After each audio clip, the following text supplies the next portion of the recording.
Estimados amigos, muy buenas noches. Hoy lunes, nuevamente en el programa Aclarando. En esta oportunidad tenemos a nuestro gran amigo Luis Alberto Pacheco Mandujano, quien es doctor honoris causa por la Facultad de Derecho de la Universidad Nacional Autónoma de México, doctor honoris causa por la Facultad Interamericana de Litigación de la República de México, doctor honoris causa por la Universidad Ada Byron, año 2013. Realizó estudios de Derecho en la Universidad de San Martín de Porres, Magistris Juris Constitutionalis por la Universidad de Castilla-La Mancha, año 2016, estudios de Maestría en Derecho Penal en la Universidad Nacional del Centro del Perú, 2004-2005.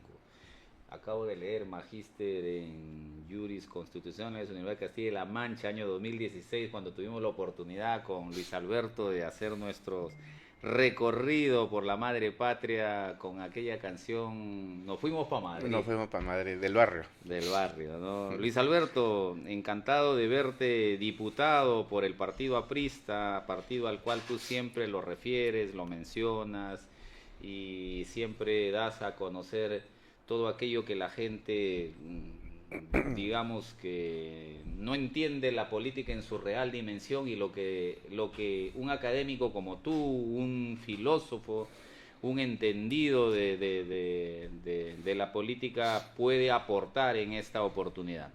La semana pasada tuvimos aquí a Pepe Chevasco y donde él acuñaba un eslogan, Pepe sí sabe, en tanto él por la experiencia que ya tiene como oficial mayor y cómo se vino formando en el Congreso de la República, pero sabido es de la formación tuya, en las aulas, en lo frontal, en lo de fijar una posición, en haber tenido que terminar ciertas actividades laborales respecto a tu posición política y a tus convicciones que te llevan a ser ahora un candidato que lo que la gente requiere en este momento.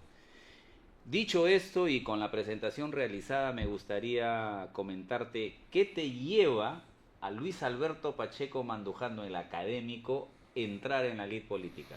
Bienvenido, Luis Alberto. Gracias, Johan. Muy buenas noches. Buenas noches también para todos los seguidores de Aclarando a través de Medusa TV Digital. Encantado de estar en el programa y aquí en el canal.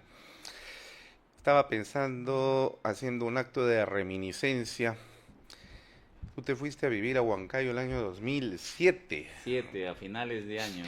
Es decir, van a ser 20 años que nos conocemos, Johan. ¿Cómo se pasa el tiempo? Ciertamente, estuvimos en Ecuador, España y tantos proyectos en conjunto. En conjunto. Y a lo largo de esos 20 años, tú puedes dar fe de ello. Tú me has conocido en la universidad y sabes que siempre he sido aprista. ¿Cierto? Y me conoces de esa trayectoria permanente. Y además, profesor universitario. Son dos, digamos, ámbitos de mi vida, ¿no? En los que me he desenvuelto y desarrollado. Por eso es que cuando tú me preguntas qué lleva a que Luis Alberto Pacheco, el académico, decida entrar en la lid electoral, o en la lid política en todo caso, ¿no? Y la respuesta la podrías dar tú mismo, porque tú sabes perfectamente que siendo yo académico, sin embargo, permanentemente he demostrado esa condición aristotélica de un son politicón, ¿no? Es decir, un animal político.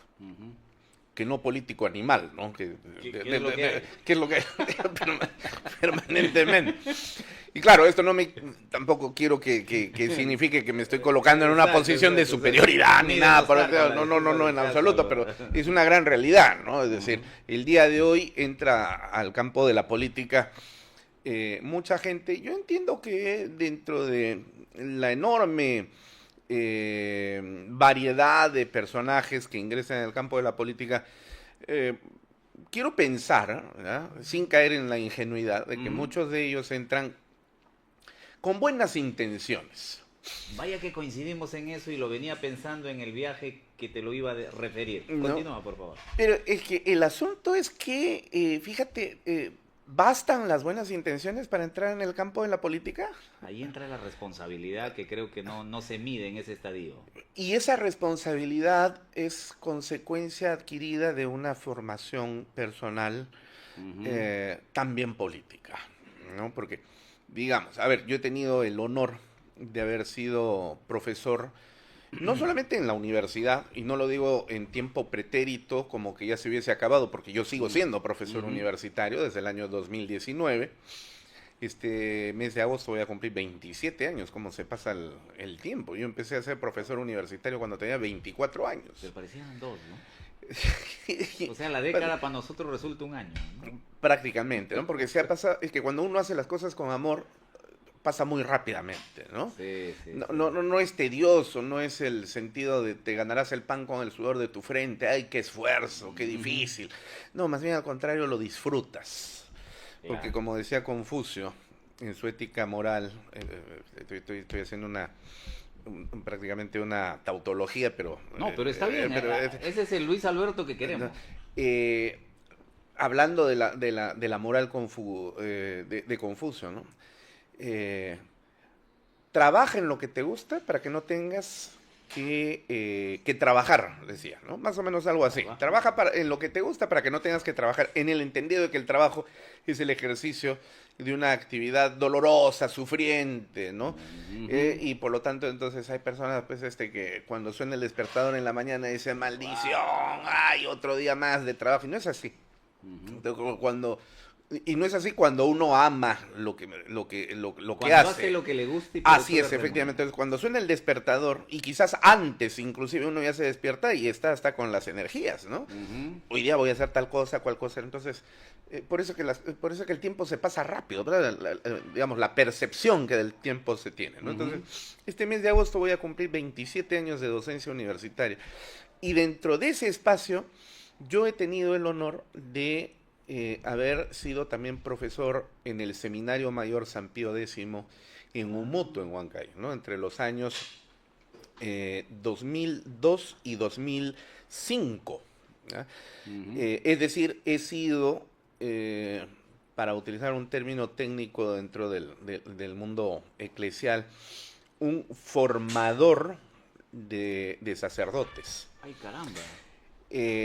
Y ahí he dictado los cursos de filosofía, historia de la filosofía 1, ¿no? Filosofía antigua, filosofía, historia de la filosofía 3, que era filosofía moderna, lógica pura, y ontología o metafísica y realidad nacional. Pero no solamente era el hecho de ir y dar una cátedra repitiendo las cosas de paporreta, ¿no? Sino que ahí es donde entraba el campo de la responsabilidad de esto, ¿no? Yo les decía a mis entonces estudiantes seminaristas que si realmente sentían el compromiso de elegir el camino de convertirse en sacerdotes y servir a Cristo por ese ámbito, había que hacerlo con una responsabilidad enorme, porque ni yo ni ningún cristiano después quisiera tener pues la mala oportunidad de tener que encontrar luego al sacerdote que tiene hijos desperdigados aquí, o el pederasta, o el violador, o cosa por el estilo, ¿no? Entonces, claro, si ustedes no están seguros de ello, entonces hay otros caminos para servir a Cristo, pero ese no, ¿no? Entonces, casi como que me convertía yo en el cuarto de guerra en ese momento, ¿no? Un filtro. Pero es que parte de la responsabilidad tiene que pasar por ese lado, porque si tú vas a decir que todo es bonito, todo es hermoso, entonces, digamos, no se adquiere esa responsabilidad. Y en el campo de la política sucede algo similar, ¿no? Entonces, ¿bastan las buenas intenciones para ser sacerdote? No. Hay muchas cosas más a las que tú tienes que adicionar, como son preparación, profesionalismo, responsabilidad social, mística, y de la misma manera eso llevado al campo de la política, porque la política es la heredera de la religión, finalmente, no te olvides que la política y religión era... Sí, es el evangelio. Y el ejercicio de la política, digamos, desde esa perspectiva, hace que uno termina convirtiéndose pues en un, no voy a decir un apóstol, pero uno sí termina siendo un apostolado de la política, ¿no? Entonces, eso implica, más que simplemente buenas intenciones, preparación, profesionalismo, compromiso, responsabilidad y asumir con mística en lo que tú crees. Entonces, eso puedes encontrar el día de hoy en un movimiento político que no sea un partido político. Y entonces la respuesta cae de Maduro. Eso es imposible. Porque en el Perú solamente existe un partido político. Es el Partido Aprista. Bueno, recuerdo al doctor Luis Alberto Peláez que decía, hay 3 instituciones que han perdurado en el tiempo: el ejército, la iglesia y el APRA. Así es, efectivamente, ¿no? Cuando se decía de que los 3 partidos políticos eran los que tú has citado. Hoy día, después de 101 años, vamos a cumplir ahora 102 años, el 7 de mayo próximo, de la fundación del APRA Continental, y el 22 de febrero se está celebrando el 136 aniversario del natalicio de Aya de la Torre, ¿no? Caramba. Entonces, decía que el Partido Aprista es el único partido que existe en el Perú porque es el único que reúne los requisitos para constituir un partido político que no tiene ninguno de los otros. ¿Cuáles son esos 3 requisitos?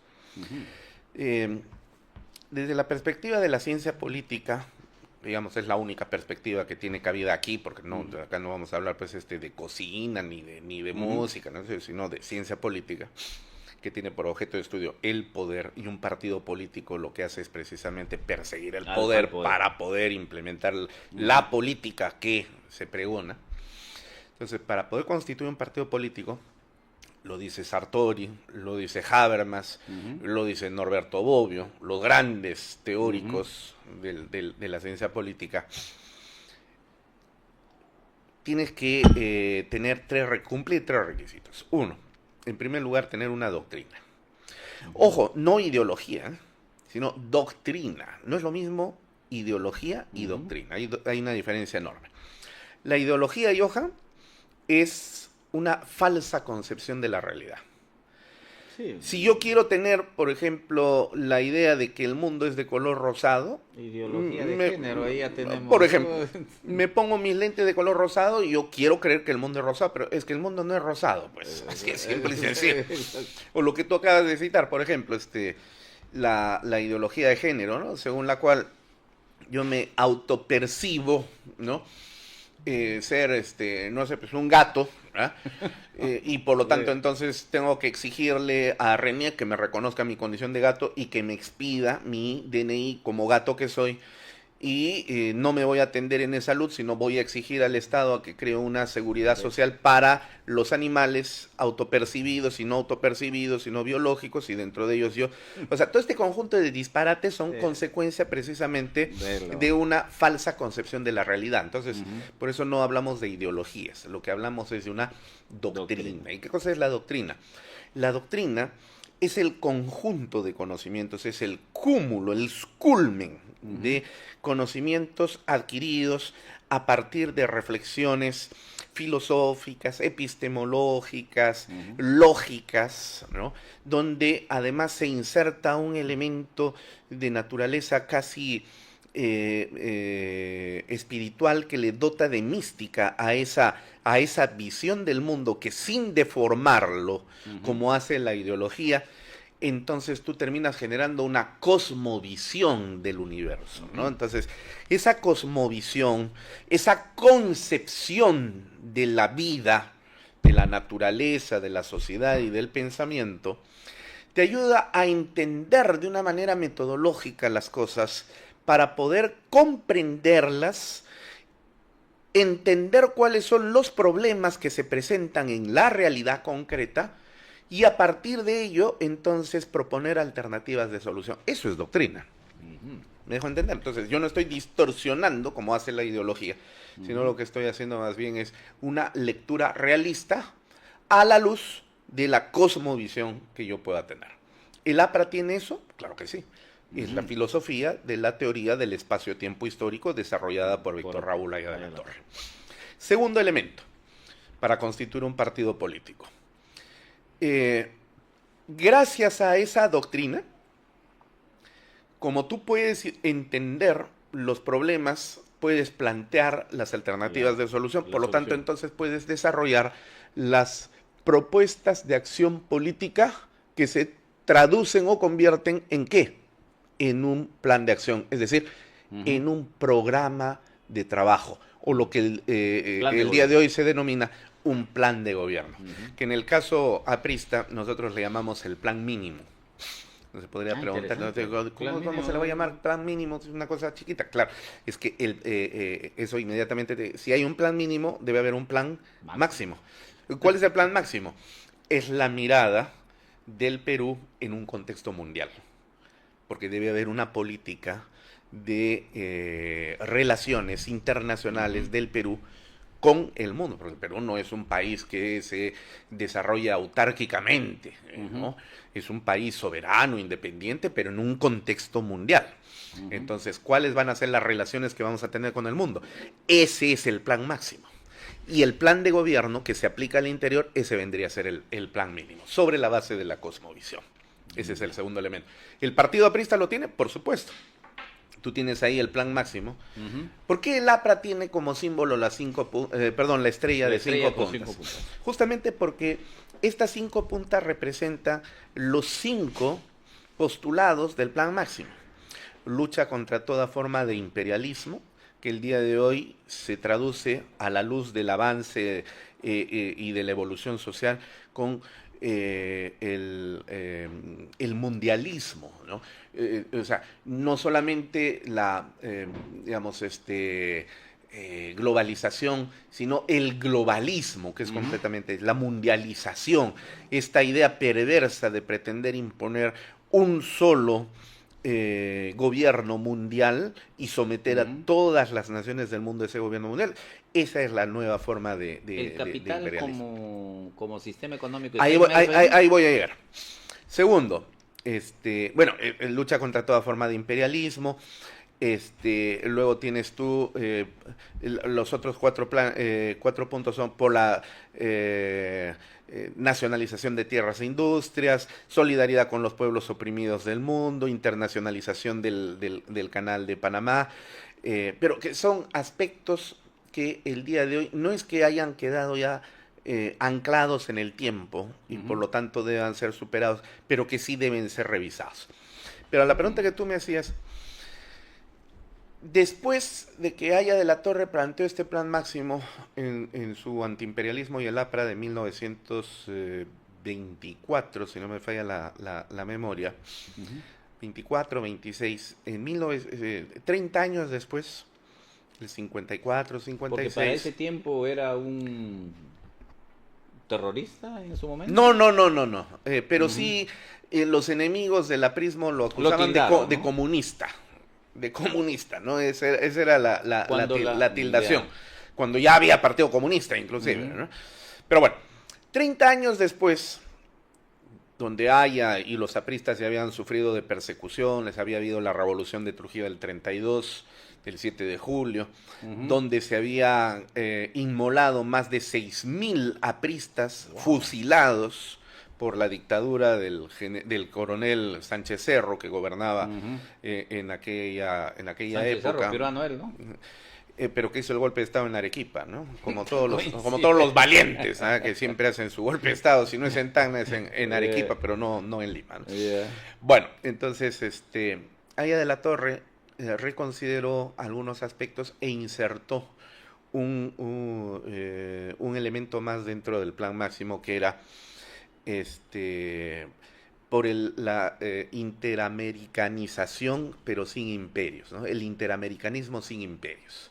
Entonces, donde se entendía la mutua relación entre lo que vendría a ser los Estados Unidos de Norteamérica, que ya había desarrollado todo una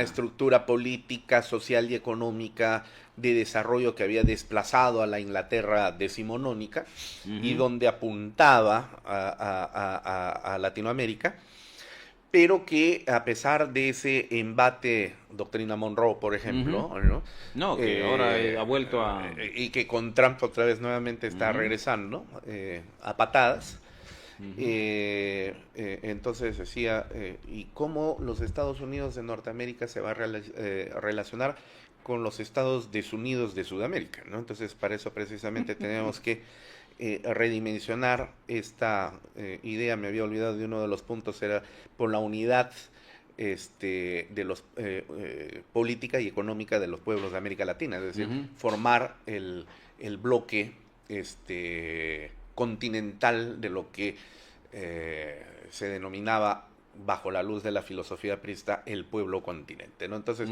está bien que Estados Unidos pueda relacionarse con América Latina, traer los capitales, traer su tecnología, porque ellos tienen el capital, tienen la tecnología, y nosotros tenemos que aprovechar sabiamente ello, pero esto no tiene por qué significar aplastamiento, ¿no es cierto? Entonces ese era el sexto punto. Y luego, los planes mínimos que se han venido dando a lo largo de la historia centenaria del Partido Aprista con las diversas formas de planes gubernamentales, ¿no? Y finalmente, un tercer elemento, para terminar esto de la definición de lo que es un verdadero partido político. Cuando tú tienes una doctrina que te propicia una mística y que se convierte en una suerte de cemento articulador entre los militantes del partido, ¿no? Que hace posible que tú y yo no nos conocemos, porque tú eres, digamos, tumbesino y yo soy arequipeño. Pero tú sabes que yo soy aprista y yo sé que tú eres aprista. No nos conocemos, pero ya ese está. Solo hecho basta para identificarnos como parte integrante de una familia, donde independientemente de las diferencias personales que podamos tener, sin embargo, hay algo que nos unifica. Y esa unificación se sublima de tal manera que la mística es la que prima entre nosotros, y por eso es que el mayor valor aprista es el de la fraternidad, ¿no es cierto? Y entonces, ¿esto qué genera? Militancia. Y esa militancia produce una descentralización del partido.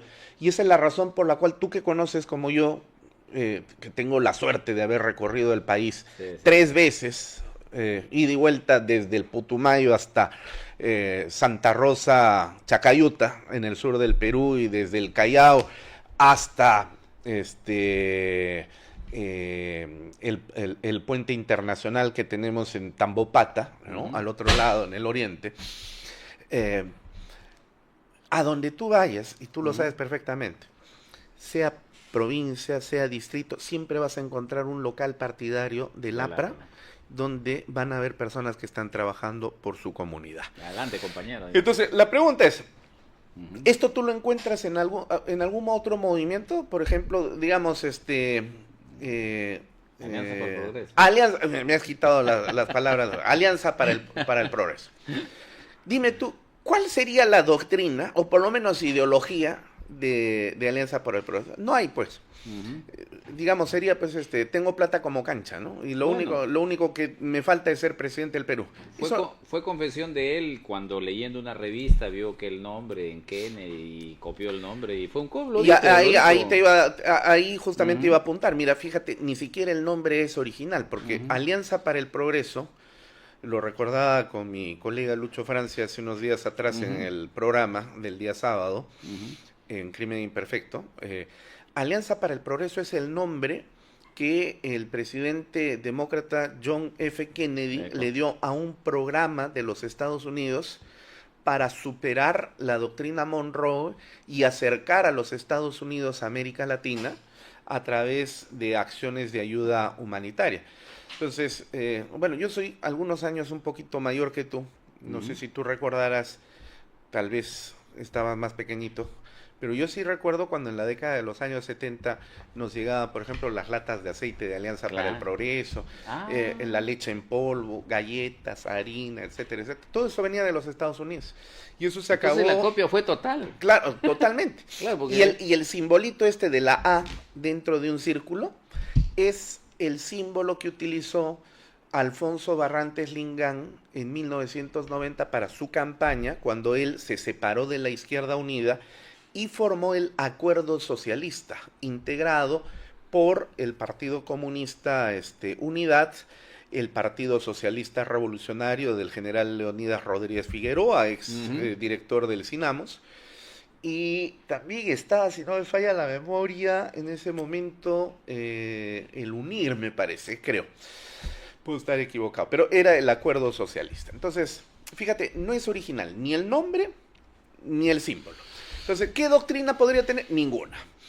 Ahora, ¿tiene militancia? No, no tiene militancia, porque lo que el señor hace es, llega la época electoral, a ver, llego al distrito de Bolívar en Cajamarca. San Miguel. ¿Quién es el representativo? Johan Ramírez. Jálenlo. Jálenlo a Johan, ¿no? Vamos a lanzar candidatura con Johan Ramírez. Johan, ¿estás dispuesto a ser candiato? Ya lo pensará, pues, ¿no? Entonces, te hacemos la campaña. Te hacemos la campaña, no te preocupes que acá tenemos plata como cancha. Bueno. Y además tienes buenas intenciones, quieres hacer algunas cosas por tu tierra, ¿no? Qué sé yo.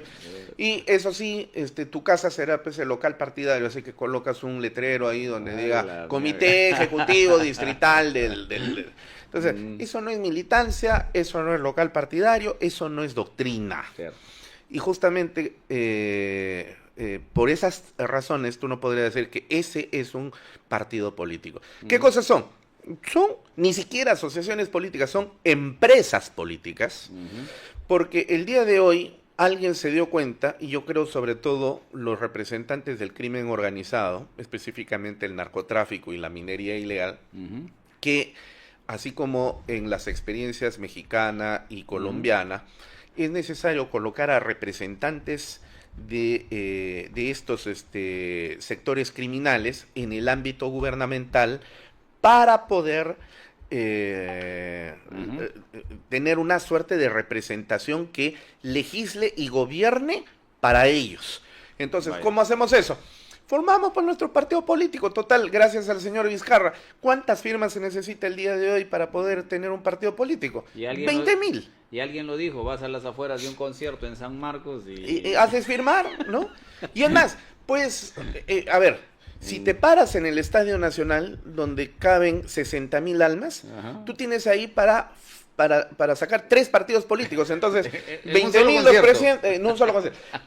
Presentas 20,000 para estas elecciones y guardas las otras 40,000 para otra oportunidad, ¿no? Entonces empiezas a tener lo que el día de hoy se denomina vientres de alquiler. Entonces a la siguiente ya será, oye, Johan, ¿quieres lanzar candidatura? Sí, pero no tengo partido. No te preocupes, yo lo tengo. Mira, tú entras, después me pagas y hacemos, ¿no? Pero eso sí, aquí nosotros tenemos esta representación y cosas. Eso no es un partido político, pues. Muy Entonces, qué mística, qué forma de entender el mundo se podría encontrar de personajes como estos. Que repito, muchos de ellos probablemente podrán tener buenas intenciones, pero ¿bastan las buenas intenciones para gobernar un país tan complejo como el Perú? Definitivamente no. Y además es sumamente peligroso. Entonces, el APRA sí tiene eso. Y yo, que me he formado en el partido aprista, ahora me presento a la campaña electoral como candidato a la Cámara de Diputados, justamente premunido de todos estos elementos para lograr que todo esto que te estoy diciendo y dentro del esquema del plan de gobierno y mis propias propuestas que coadyuvan a ese plan de gobierno puedan generar que el Perú se encuentre en el sitial del que no debimos salir y que desgraciadamente es el que perdimos porque nos hundimos gracias a los nefastos gobiernos de estos últimos 15 años. Muy bien. Bueno, la conversación ha tenido un enlace interesante que nos hemos pasado un tiempo del corte, así que, a ver, producción, Juan, nos vamos a un corte de 1 o 2 minutos y continuamos siempre con la sabrosa conversación con Luis Alberto Pacheco Mandujano, muy conocedor de la realidad nacional y siempre dentro de su formación aprista. Seguimos, por favor, el corte.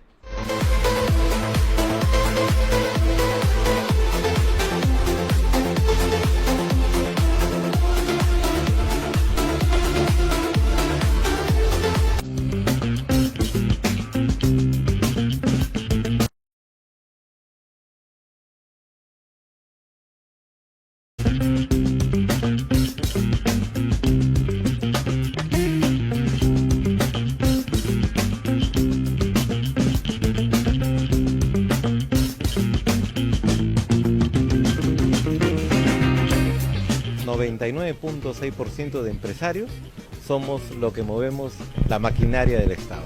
Es una institución muy longeva, la más longeva del Estado peruano, 80 años, y reúne a gremios, asociaciones, empresarios y personas de a pie, profesionales de a pie, que se unen en esta gran confederación nacional.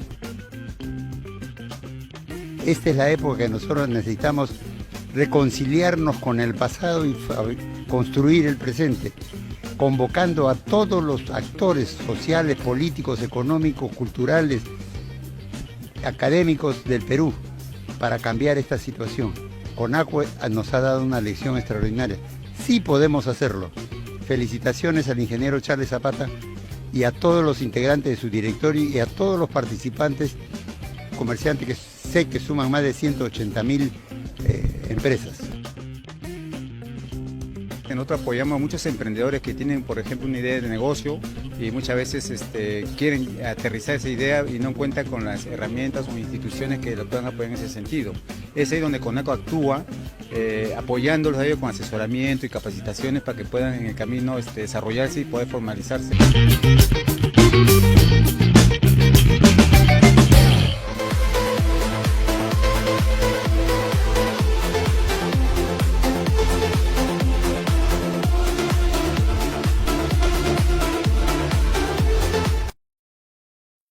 Muy bien, en el intermedio íbamos conversando con Luis Alberto y le hacía la referencia, ¿no? Oaya debió vivir 50 años más o nacer, no en el 20, cuando nació, sino 50 años adelante, o Alan García no debió gatillarse como tal, ¿no? Entonces, nos hacía la referencia, coméntalo para la audiencia, porque mucho hace falta eso, hay mucha, y también me llevaste con lo que comentaste anteriormente. Venía yo cuando salí del trabajo y decía, algo que le tengo que preguntar a Luis Alberto con el conocimiento que tú tienes es, o sea, el señor tiene la intención, él tiene la intención, pero no sabe. Mira, yo tengo la más buena intención de prepararte el mejor, pero no lo sé hacer, ¿me entiendes? Claro. Entonces, todo eso que conlleva la política como tal, y por eso también te reflexioné respecto a la entrevista anterior y con el conocimiento que tienes y lo que te digo hoy, ¿qué hacer en ese contexto, no? Hay La Torre en su tiempo, clarísimo está la definición espacio-tiempo histórico. Y como tú decías, el tema también de Norbert Wiener en su momento, Alan con todo el conocimiento que tuvo, pero evidentemente en la convicción que él tenía. Yo recuerdo haberlo leído a Alan muchísimo y siempre encontraba un texto con algo que decía, ¿no? Lo único que no elige el hombre es nacer, todo lo demás lo puede hacer. Ya ahí tenías tú un condicionante respecto de la comisión, la historia, todo ello, ¿no? Todo eso que es el APRA, coméntanos, Luis Alberto. A ver, comienzo con lo segundo, ¿no? Lo que planteabas, esto de hay buenas intenciones, pero no lo sé hacer. Es como, para que nos pueda entender y sin entrar pues a temas muy de filosofía profunda, una cuestión sencilla. Tú pateas tu peloteas, ¿no es cierto? Y a veces cuando ves al equipo de fútbol, pero soy zurdo. No. O sea, pateo con la izquierda. Pero es tu bola, ¿no? Entonces, tú sufres con el equipo, te alegras y reniegas y dices, pero ¿cómo es posible? Yo lo hubiera hecho mejor, ¿no? Que esto, que el otro. Y tú también tienes buenas intenciones, pero ya, a ver, Johan. Ahora vas a ser parte de la selección nacional y vas a enfrentar a los equipos del grupo tal con los que nos vamos a enfrentar para las eliminatorias del Mundial. Entonces tus buenas intenciones ahí se ven superadas por la realidad, ¿no? Entonces, ¿qué pasa? La política es algo igual, ¿no? De lo que hemos adolecido, Johan, a lo largo de estos últimos 40 años por lo menos, 30 años, porque este es un tema que parte desde la época de Fujimori. El rompimiento de las instituciones. Sí, recuerda tú que fue Fujimori quien poco antes del golpe de Estado, Ujú. cuando él se encontraba ya en segunda vuelta, sobre todo con Vargas Llosa, que en paz descanse, Ujú. atacaba violentamente a los partidos políticos e introdujo un neologismo dentro del acervo del vocabulario político nacional, la partidocracia, ¿te acuerdas? Ujú. Y decía los partidos tradicionales. Y a eso le ponía el video del carpetazo. ¿te acuerdas? Así es, efectivamente, ¿no? Entonces Sí, sí. apuñaló a los partidos Papá. políticos y la gente estaba efectivamente pues harta a lo largo de esos 10 años de que los partidos políticos no habían podido satisfacer Ujú. las necesidades y los requerimientos que el pueblo peruano esperaba en una democracia completamente frágil e incipiente a la que regresábamos después de la dictadura militar de los 11 años que inició Velasco en el 68 y que termina en 1980. Entonces, a partir de ese momento, aunado con un movimiento de carácter mundial en el que se afirmaba que las ideologías habían muerto, entendiendo la palabra ideología como una suerte de comprensión, o sea, una mala forma de hablar de las doctrinas, ¿no? Ujú. Incluso recuerdo la presencia de este pensador neo-hegeliano, Francis Fukuyama. El fin de la historia. Exactamente, ¿no?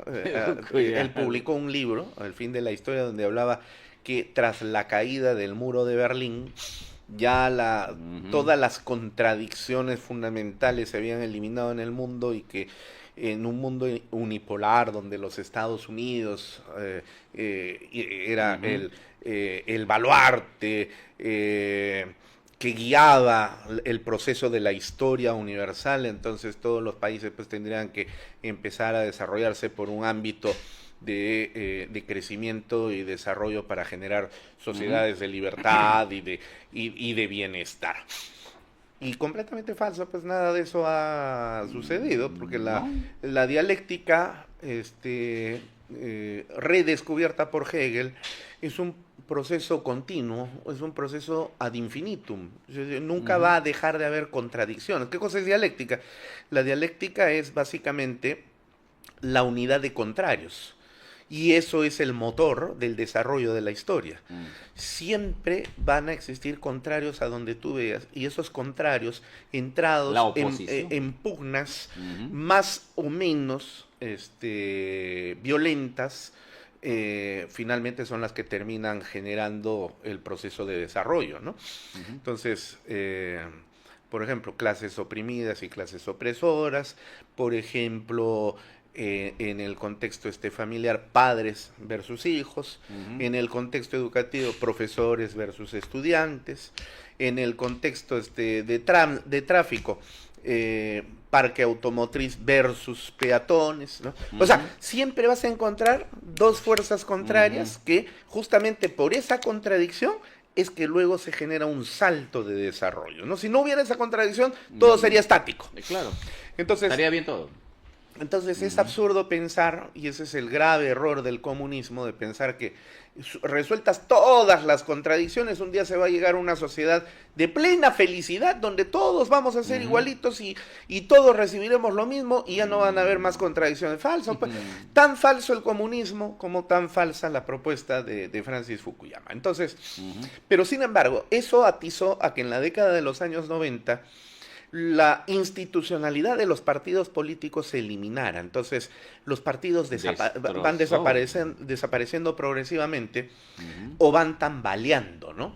En el Perú eso lo hemos sufrido enormemente porque, digamos, de los partidos históricos, Acción Popular, por ejemplo, mira cómo ha finalmente terminado. Porque si hablamos de partidos de la historia, así hablaríamos Acción Popular, Izquierda PPC, Unida, Partido Popular Cristiano, Partido Aprista. No hay más, pues. ¿Y el pare de comunista, contar. no? Bueno, el Partido Comunista. O sea, hablaríamos solo de 5. Nada más, exacto, ¿no? Y fíjate, estos partidos Bueno, quítale la Izquierda Unida, porque la Izquierda Unida fue una alianza electoral de 9 partidos, ¿no? De 9 izquierdas. De nueve izquierdas, Ya. dentro de un universo de como 15 o 20 izquierdas, ¿no? Donde tú tenías al FOSEP, al Frenatraca, al UNIR, al Partido Comunista Patria Roja, al Partido Comunista Unidad, al sea, Partido Socialista Lo que Revolucionario. fue un sancochado, claro, con diversos partidos, no Ah. siendo partidos desde la perspectiva, como tú lo mencionas, año 2011. ¿no? Así es, PPK. efectivamente. Entonces, Ujú. en el paso del tiempo, pues estos partidos se van debilitando, ¿no? Y Acción Popular, pues mira cómo termina el día de hoy, con unos niños, por ejemplo, ¿no? Y con una tremenda imposibilidad para poder generar un reflote. Cosa que a mí me apena. Yo, o sea, no soy acción-populista, pero Ahora, por el en amor ese- de Dios, yo esperaría que exista pues Acción Popular para poder institucionalizar el partido y canalizar la representación de un sector de la sociedad. Ujú. O el PPC. El PPC virtualmente es inexistente. No existe. Porque justamente a todo lo mencionado por ti en la conversa previa es el Perú como doctrina, ¿cómo lo definirías respecto de...? Porque siempre se hablaba... Esa era la o sea, doctrina de Belaúnde. exacto. o Y tú sea, sabes que Belaúnde era aprista. Él provenía de la juventud aprista. Ah, caramba. No. Y un detalle que lo contó Pepe Chevasco la semana pasada. Comentaba él, bueno, yo le refería en base a lo que entrevistas habíamos visto de Alan García, porque cuando Alan decía, oye, ya toda la parte de doctrina y todo lo que él había avanzado, mucho hacía él en esas conversaciones, coordinaciones que tenía con Belaúnde. Mm. Y Pepe decía, Belaúnde y Alan se reunían. Y se daban, o sea, Alan recibía consejos de Claro, Belaúnde. porque aquí no podemos entender porque los partidos políticos son, claro. son clubes cerrados Eco. de enemigos, ¿no? O sea, salvo pues que tú tengas una mentalidad dogmática, cerrada, donde tú eres aprista y no te quiero ver, pues Ya, claro, eres mi ahí enemigo, no ¿no? hay- no hay. Ese es un absurdo Ujú. total. Ahora, los partidos políticos, ¿por qué son importantes los partidos políticos en un Estado de Derecho? Y sobre todo en un Estado constitucional Hablamos de de derecho. los partidos de verdad. De verdad, no de estas Ujú. empresas políticas. Porque los partidos políticos, con los elementos que te he dicho, o sea, los partidos de verdad, se convierten en las instituciones que permiten canalizar Ujú. el sentir y la representación de un pueblo, ¿no? Que es el pueblo organizado Ujú. en estos partidos y transmitir al Estado justamente lo que el pueblo requiere y necesita. Por eso es importante. Pero si tú tienes una empresa política, como por ejemplo, otra vez vuelvo, Alianza para el Progreso, o cualquiera de los otros 33 movimientos que existen, ¿no? ¿A dónde podrías ir tú? En el Partido Aprista, por ejemplo, es relativamente bastante sencillo en el sentido de que, oye, en la ciudad de Huancayo, Ya. nosotros como capital del departamento de Junín tenemos este problema. Junín es un departamento que geográficamente integra 3 subregiones. El Valle del Mantaro, donde tienes a las provincias de Jauja, Concepción, Chupaca y Huancayo. Ya. El ámbito regional minero, donde tienes a Junín, la provincia de Junín, Yauli, La Oroya y parte de Tarma. Y luego tienes Selva Central, donde tienes a la otra mitad de Tarma y tal distribución, ¿no? Chanchamayo y Satipo. Ahora, esta conformación geográfica de un solo departamento, como es el departamento de Junín, te genera sociedades con problemas diferentes. El Bastante problema del diferentes. huancaíno no es el mismo de el que vive en Mazamari o en San Martín de Definitivo. Pangoa, ¿no es cierto? Entonces, ya, ¿cómo vamos a solucionar ese problema? Aquí no vivimos en una polis griega donde sabemos que los senadores se reúnen pues, en una plaza y ahí voy y levanto la mano y le digo, pues necesito. No, para eso está el partido político. Entonces, tú te organizas políticamente y puedes lograr que tus representantes puedan recibirte directamente a través de los comités ejecutivos departamentales o distritales y decirle, oiga, compañero, correligionario, o como le llames, ¿no? Mire, estos son los problemas que nosotros tenemos y el planteamiento de solución es este.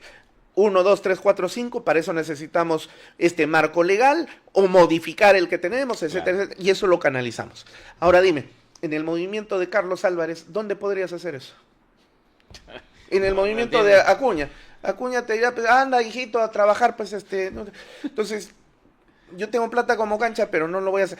Entonces, por eso es que los partidos políticos son importantes, porque son el pueblo organizado políticamente y permiten la canalización de sus necesidades, problemas y propuestas de solución, ¿no? Al Estado a través de sus representantes. Si tú no tienes partido político, Johan, no hay democracia, No, pues. definitivamente. Pero a lo que acabas de decir hay algo interesante y que siempre yo he venido siguiendo, y académico tú, ¿no? Javier Pulgar Vidal, aprista él. Siempre con la idea de formar universidad, toda su vida inmerso en el ámbito académico, pero siempre aprista. Y ese planteamiento de las 8 regiones, ¿es viable eso en este tiempo moderno? Tú has descrito prácticamente 3 espacios de lo que Junín es. Para Javier Pulgar Vidal en su perspectiva, ¿qué pudieras opinar de él?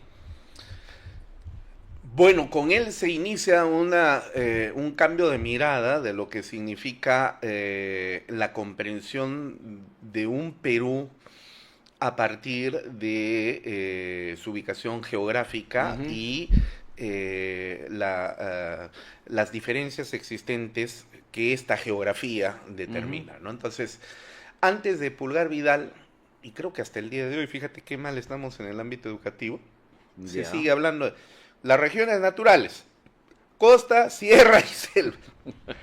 Es un absurdo total. Entonces, Javier Pulgar Vidal demostró que en el Perú existían 8 pisos altitudinales. Exacto. Y en esos 8 pisos altitudinales encontrabas regiones, realmente, ¿no? Claro. De 0 a 500 la costa Ochala. Chalaco. Me estoy acordando Chalaco. de primaria todavía, Claro. esos son enseñanzas de primaria. Ya. De 500 a 2500 Yunga, de 2500 a 3500 Quechua, ¿no? Y así sucesivamente. Exacto. Entonces, y además descubrió que en cada uno de estos pisos altitudinales Sí.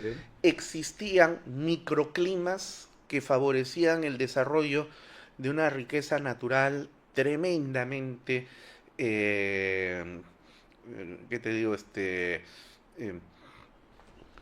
Como que te generaba la naturaleza un regalo, ¿no? Para Claro. que tú puedas explotar todas esas riquezas y sabiendo que te nosotros ubicas, ¿no? torpemente no lo sabemos hacer. El problema de Pulgar Vidal es que dijo, bueno, vamos a hacer un proceso de regionalización de tal manera que agarramos y ¡zah! Le lanzamos trazos al mapa peruano, entonces y así te generó una región donde de repente Chimbote formaba región con Maynas, por ejemplo, ¿no? Entonces, eso sí ya estaba mal. Pero lo cierto sí es, con este gran descubrimiento, fíjate, volvamos nuevamente a la luz de los planteamientos de los conocedores. Adam Smith, el famoso padre de la economía política, se preguntaba, ¿no? ¿Por qué un país, por qué una nación es rica? ¿Solamente porque existen riquezas naturales? Si esa fuera la respuesta, el Perú, que es el único país en el planeta Tierra que tiene 86 de los 113 Seríamos más que microclimas, así es, seríamos el país más rico del planeta. Y Japón, ¿qué cosa produce Japón? Solo arroz, nada más que arroz, Sería nada. nada más. Entonces, en su mar no produce nada, nada. Sísmica, hasta nomás. Así es, el mar peruano tiene una riqueza ictiológica impresionante. Entonces, si fuera por cuestión natural, el Perú sería pues una potencia mundial, pero no es cierto. Y Adam Smith descubre, ¿no? Y dice, la riqueza de una nación no está en la naturaleza, está en el trabajo del pueblo, ¿no? Por eso es que Japón es una potencia mundial y el Perú no. Porque el trabajo en Japón es trabajo. Aquí no, acá nosotros no tenemos trabajo. Y cuando tú empiezas a generar trabajo, viene la SUNAT, te cae encima y te corta el cuello. Entonces, Wow. pero si a esto, y Adam Smith no negaba que, sin embargo, si al trabajo o ese trabajo tú lo desarrollabas en una nación rica como naturalmente, como pues, la cosa era pues fenomenal. Pero el problema es que, otra vez volvemos a lo que te señalaba hace un rato atrás. Como no hay partidos políticos, entonces, ¿quiénes han venido a cubrir? Porque esta es una ley física. Todo espacio vacío siempre va a ser llenado por otro. Entonces, desaparecen los partidos políticos y entonces vienen los tramposos para poder introducirse dentro de la... Así es. Mira la franja electoral. Así es, efectivamente. Entonces, ¿qué cosa es lo que necesitamos el día de hoy? Por eso yo les pido a los peruanos, a los votantes, que piensen en esto. Lo que necesitamos son políticos profesionales. Es como, otra vez vuelvo al equipo de fútbol.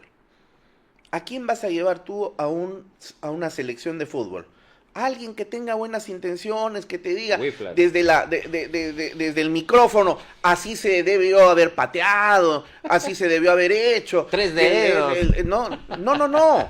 Alguien que esté en la cancha, pero que sea profesional. Necesitamos un profesional del fútbol.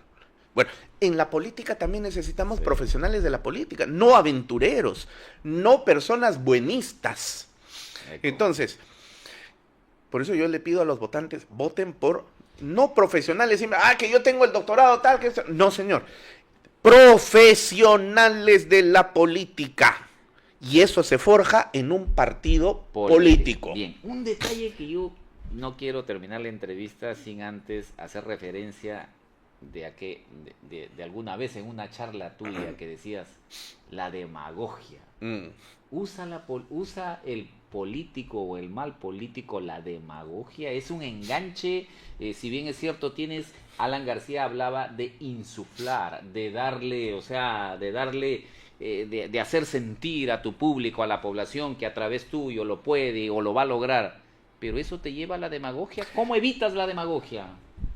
A ver, una cosa es llegar al corazón del pueblo, ¿no? E insuflar los ánimos para provocar una acción práctica. Eso no puede ser jamás bajo ningún punto de vista demagogia. Ok.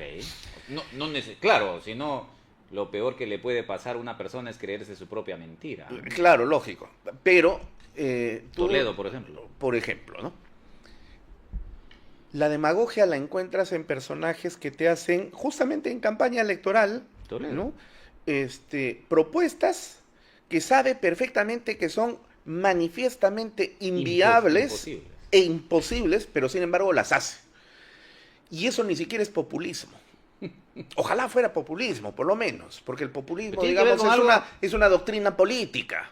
Pero la demagogia, a ver, López Chao, por ejemplo. Podríamos nosotros aquí ponernos a discutir sobre sus relaciones amicales con Víctor Polay Campos y el MRTA, su pasado en la cárcel, donde él estuvo detenido por asalto y robo a mano armada, con asesinato adicional y cosas por el estilo, ¿no? Que forman parte de su personalidad y de su pasado, del cual se podría reivindicar, pero parece que para él la historia no tiene absolutamente ningún valor porque no se reivindica, y lejos de ello termina produciendo grandes mentiras, como por ejemplo la que acaba últimamente de lanzar diciendo: si nosotros llegamos a ser gobierno, vamos a liberar todas las reservas internacionales que tenemos en el Banco Central de Reserva, porque tenemos mucho dinero y se la vamos a repartir entre todos los peruanos. O como dice, por ejemplo, el señor Luna, ¿no? Llegado a mi gobierno, vamos a repartirle 5.000 soles a cada uno de los peruanos. Oye, somos 34 millones de peruanos, multiplica por 5.000 soles por cada uno, estamos hablando de 136.000 millones de soles, que es un poquito menos que el monto de la deuda externa. Con ese discurso llegó alguien a ser gobernador en Ancash, no sé si te acuerdas, que 500 soles a cada uno en su bolsillo. Pero bueno, ya. Así es, efectivamente, el señor Waldo Olivos. Waldo Olivos, justamente. ¿No? Claro. Al final... Bueno, al final terminó preso Waldo. Y no dio los 500 soles, porque no los podía dar, pues.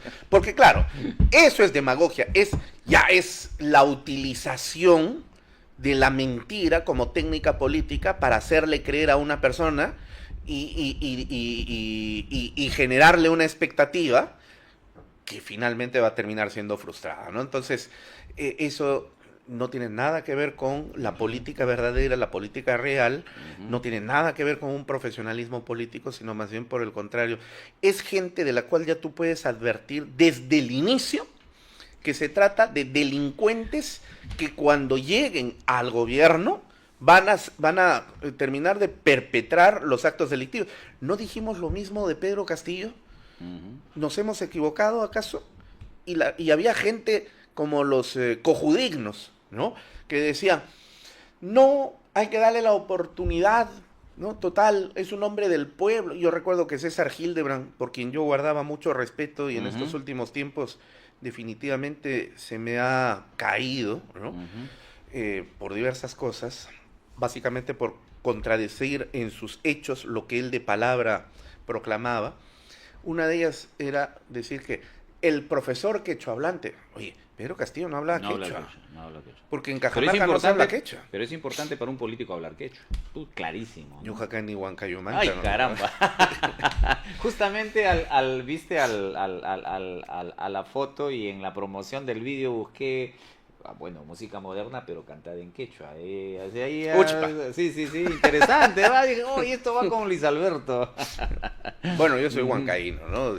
Quienes me conocen saben perfectamente que además me siento muy orgulloso de ser heredero de una tradición y de una sangre de uno de los imperios más potentes y poderosos de América, como fue la gran nación huanca, a la que ni siquiera la fuerza incaica pudo someterla. Claro.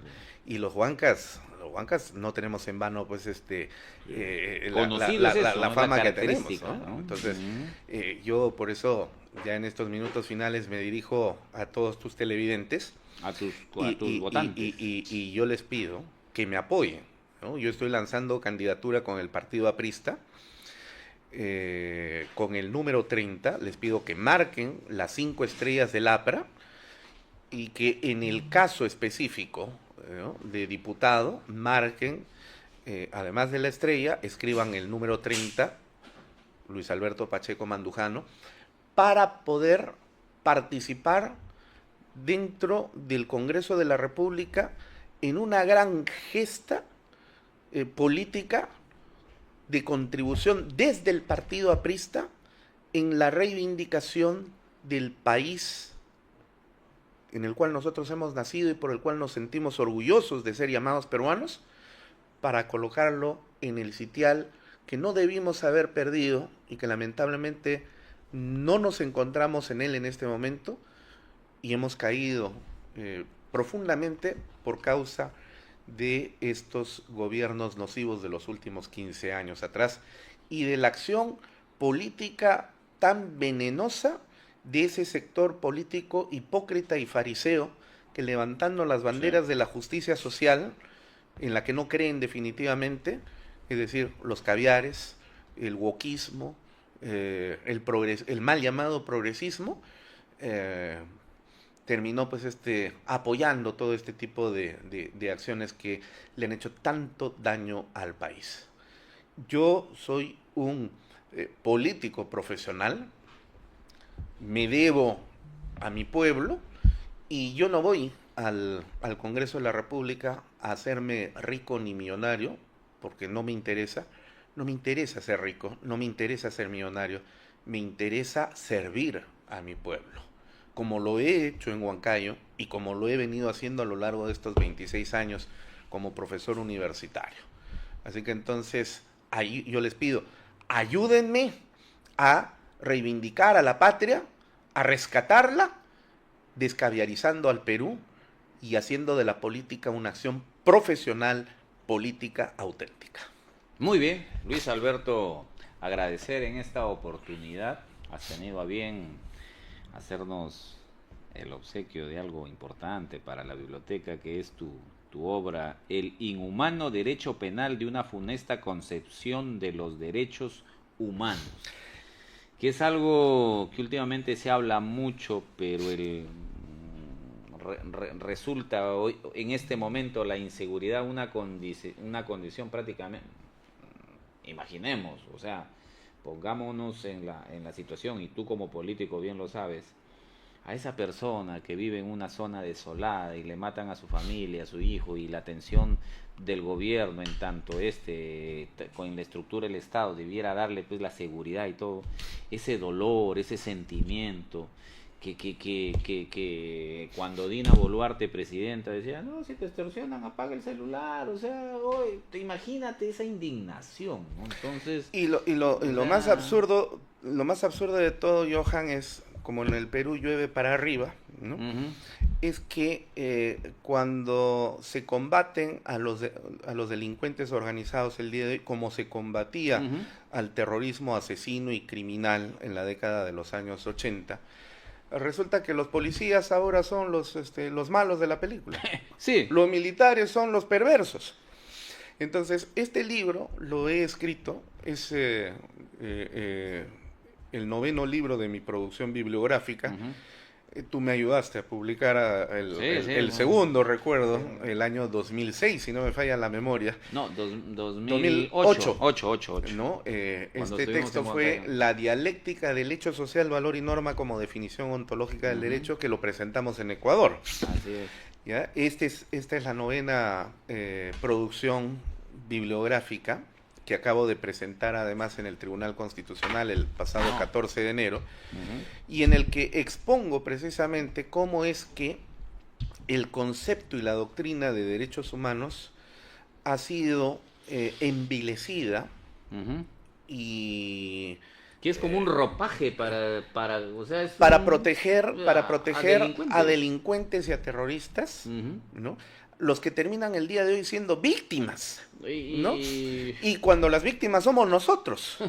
Oye, Johan, yo, como muchos peruanos, quizá los chicos no se acuerdan, porque lamentablemente el sistema educativo en el que del cual provienen es un sistema educativo que se ha convertido pues en una fábrica de adormecidos mentales, y por lo tanto no conocen la historia reciente del Perú, menos la antigua.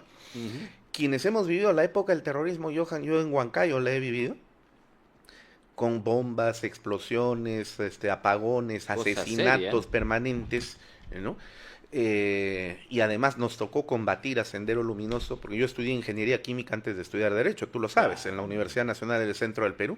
Cuando mi universidad, Sendero tenía el control de la universidad, hasta que los apristas ingresamos y enfrentamos a Sendero Luminoso en ese momento, cara a cara. Y cuando se derrotó al terrorismo, ¿no? Después de la caída de Abimael Guzmán en el 92 y progresivamente hasta el 95, 96, resulta de que todos los terroristas que terminaron encarcelados progresivamente empezaron a salir con indultos gracias justamente al caviarismo, y encima les hemos tenido que pagar indemnizaciones, como al señor Osman Morote, pagándole $200,000, o a la señora Indira Wilca. El Estado peruano le ha pagado $260,000 por orden de la Corte Interamericana de Derechos Humanos, diciendo de que a su padre, que era gran amigo de Alan García, además Pedro Wilca Texi, un hombre muy inteligente, comunista pero muy inteligente, fue asesinado por Sendero Luminoso, y resulta de que el Estado le tenía que pagar, ¿no? Y las víctimas son los terroristas. Entonces, esta utilización perversa de los derechos humanos para proteger a los enemigos de la sociedad, a los enemigos de la patria, desprotegiendo los derechos humanos de las personas que cumplimos la ley y que nos dedicamos a respetarla. Eso es a lo que yo denomino el derecho penal, o el inhumano derecho penal de una funesta concepción de los derechos humanos. Entonces, excelente obra. Permíteme cerrar en un minuto nada más, diciéndote que dentro de las propuestas que yo llevo como candidato a la Cámara de Diputados por el Partido Aprista tiene su plan de gobierno con 4 ejes fundamentales. Yo tengo 3 pilares sobre los que he construido mis propuestas de acción como abogado que soy, ¿no? Y profesor además, con las que contribuyo a ese plan de gobierno de cuatro ejes, ¿no? ¿Y cuáles son estos 3 pilares? 1, una necesaria reforma del sistema de administración de justicia. Genial. Que pase por 3 momentos diferenciados que comienzan al mismo tiempo, pero que por la naturaleza de su acción tienen una velocidad de desarrollo diferente. Entonces, en un primer momento, una primera etapa en todo caso, que es la de las acciones inmediatas, luego las mediatas y luego a largo plazo, ¿no? Me gustaría explicar todo esto, pero nos va a tomar demasiado tiempo y no voy a poder hacer. Queda para la entrevista.